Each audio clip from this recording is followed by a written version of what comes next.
The internet is currently attempting to scrub the timeline, but the signal is already out. The illusion has not just cracked, it has detonated. If you thought the podcast cancellation was the bottom of the barrel, you drastically underestimated the scale of the grift and the sheer velocity of the narrative collapse. What happened behind closed doors this week is not a PR stumble. It is not a strategic pivot. It is a catastrophic, unrecoverable financial guillotine dropping squarely on the neck of the Sussex Empire. We are talking about the complete and total voiding of a corporate partnership. We are talking about $10 million in unsold, rotting inventory. And we are talking about the exact, terrifying moment a certain duchess realized that she can no longer manipulate a balance sheet with a manufactured smile. If you are just tuning in to the carefully curated puff pieces released by their remaining media allies, you are being fed a pacifier. The reality requires forensics. In March 2026, Netflix officially announced they were stepping back from her highly publicized lifestyle line and the accompanying cooking show. The mainstream entertainment press spun this as a mutual parting of ways. They told you she wanted to take the brand into its next chapter independently, to have full creative control. That is the illusion. That is the smokescreen designed to hide the blood on the floor. The truth was exposed by a catastrophic website glitch earlier in January, a digital anomaly that ripped the mask off the operation. That glitch exposed the terrifying reality of their inventory, revealing unsold stock totaling millions of dollars, which included a staggering 220,000 jars of artisanal jam sitting in a climate-controlled warehouse in California, burning through capital every single day. Her Netflix show, heavily promoted as her grand return to the screen, failed to resonate with audiences, pulling in a dismal 5.3 million global views. In the world of global streaming, 5 million views for a product that cost tens of millions to produce is not a disappointment. It is a termination offense.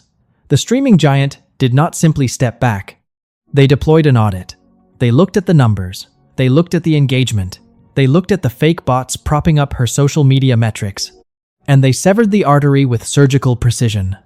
But to understand the sheer magnitude of this $10 million black hole, currently sitting in a California warehouse, you have to understand the history of the grift. It did not start today. It started years ago. The operational strategy of this particular duchess has always been identical from day one. Manufacture the hype, secure the funding from a naive benefactor, and run before the audit arrives. We saw the blueprints of this exact operation long before the royal wedding. We saw it in the meticulously curated Soho House whispers. We saw it in the yachting rumors, the specific high society circles curated by Marcus, where proximity to wealth was traded like currency and silence was bought with favors.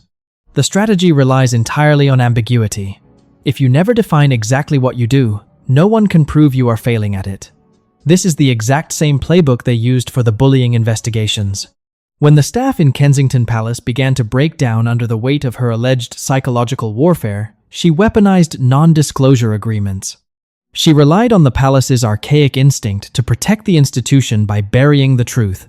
But corporate Hollywood does not operate like the British monarchy. Netflix does not care about protecting her feelings. They care about their shareholders. You can hide medical discrepancies behind legal walls. You can seal documents regarding the timelines of the children to protect the DL operations, leaving the public to endlessly speculate about surrogacy rumors and moon bumps. You can silence the staff who witnessed the tea-throwing incidents, but you cannot gaslight a forensic accountant. Let us do a timeline review of the final Netflix Zoom call. Sources adjacent to the production team describe an atmosphere of absolute dread. Netflix did not send their creative executives to this meeting. They did not send the friendly producers who nod and smile at her word salad. They sent their risk management team. They sent the lawyers and the data analysts. They presented the data on a shared screen. They did not just point to the $10 million in unsold products. They presented the tracking numbers of the phantom buyers. They exposed the manufactured hype. They showed how the initial burst of online interest was entirely artificially generated, propped up by bot farms in foreign countries and coordinated PR drops, while organic consumer interest, the people who actually opened their wallets, was virtually non-existent. During this presentation, observers noted the micro-expressions on her face. There was no sadness. There was no apology for wasting millions of dollars of corporate funds. There was only the rapid, calculated eye movement of a trapped strategist looking for a new angle. She attempted to reframe the truth right there on the call. She argued that the unsold inventory was actually a strategic reserve for a global rollout. She claimed the marketing was flawed, that Netflix had failed to understand her global appeal. The Netflix executive sat in silence, and in corporate Hollywood, silence isn't innocence, it is gasoline. It is the sound of lawyers drafting a breach of contract notice.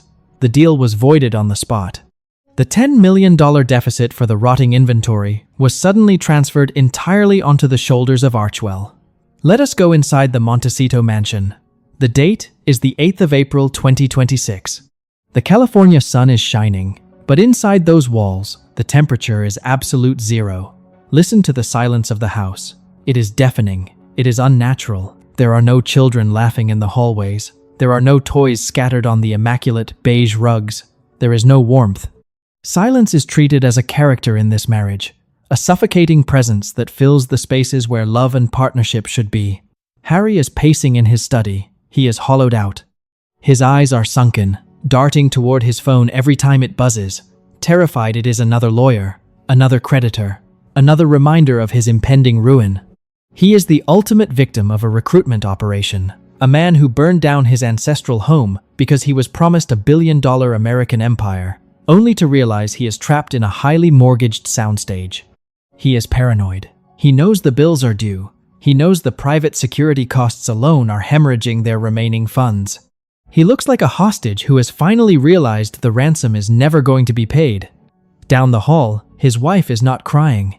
She is operating entirely on adrenaline and pure venomous anger. She is pacing the length of her office, screaming at a junior PR assistant over speakerphone. The mask has completely slipped. She is demanding a counter-narrative. She wants hit pieces planted in friendly magazines about Netflix having a misogynistic corporate culture. She is plotting her revenge. She refuses to accept the narrative collapse.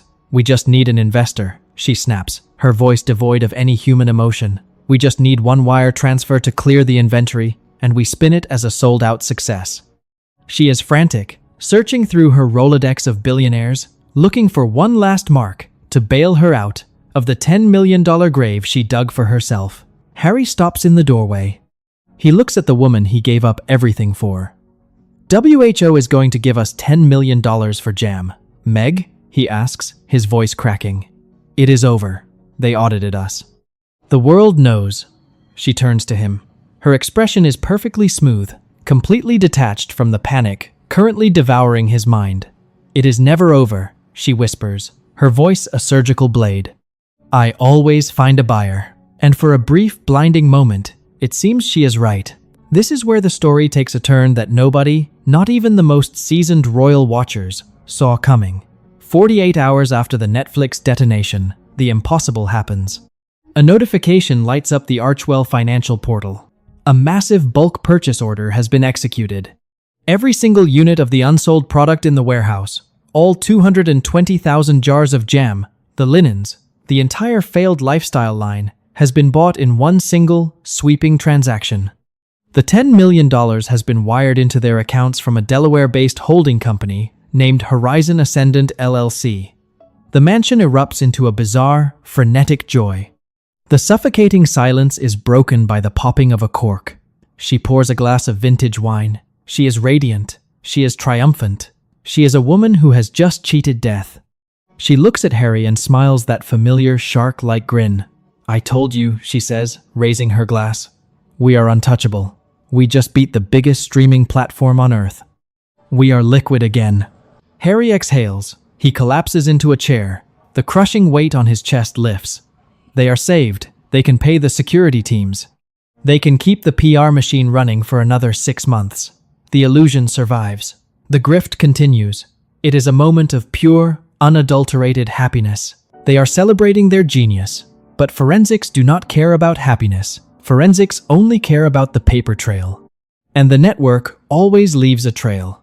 Later that night, long after the celebrations have ended and the mansion has returned to its eerie, childless silence, Harry's private wealth manager, one of the very few remaining advisors from his London days who hasn't been fired or forced to sign a draconian non-disclosure agreement, sends an encrypted, urgent message to Harry's secure tablet. The wealth manager had quietly traced the routing numbers of Horizon Ascendant LLC.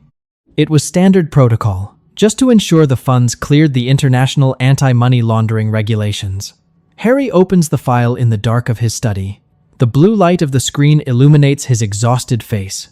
He scrolls past the Delaware registration documents. He scrolls past the intermediary banks located in the Cayman Islands. He follows the money. He traces the origin of the capital back to its absolute root. The holding company is not owned by a friendly Silicon Valley billionaire who believes in her vision. It is not a venture capital firm looking to invest in a burgeoning lifestyle brand. It is not an eccentric fan. The parent company funding Horizon Ascendant LLC is listed under the jurisdiction of the Crown Estate. Harry's blood turns to absolute ice. The tablet slips from his trembling hand, clattering loudly against the hardwood floor. The deafening silence of the house suddenly feels like a concrete tomb. He realizes exactly what just happened. They were not saved. They were purchased. Prince William, the enforcer. Cold. Surgical. Final. William did not buy the inventory to bail out his brother out of familial love. He authorized the purchase through a dark proxy to quietly acquire Archwell's corporate debt. The moment she accepted that $10 million wire transfer to cover her massive, humiliating failure, she handed the financial leverage of her entire independent American empire directly to the future King of England. She walks into the room, still holding her half-empty glass of wine, still vibrating with the arrogant high of her temporary victory. "What is wrong, H?" she asks, noticing his pale, terrified face. Harry looks up at her. He looks at the woman who promised him freedom and delivered him right back into the hands of the institution he fled. He sees the illusion finally, completely, and irreparably shattering. There is no escape. The PR team cannot spin this. Her relentless ambition finally blinded her to the trap. "They did not buy the products," Harry whispers, his voice barely audible, breaking under the weight of absolute, cosmic defeat. "They bought us." The institution did not need to release a statement. They did not need to give a tell-all interview to Oprah.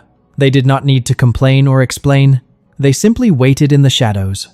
They waited for the Sussex brand to hemorrhage its own capital. They waited for her massive ego to write checks her talent could not cash, and then they quietly bought the tourniquet.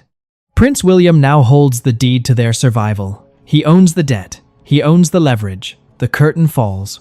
History will remember who truly held the power. They are trapped in a gilded cage of their own making, funded by the very family they tried to destroy. And the silence in Montecito is no longer just empty, it is owned.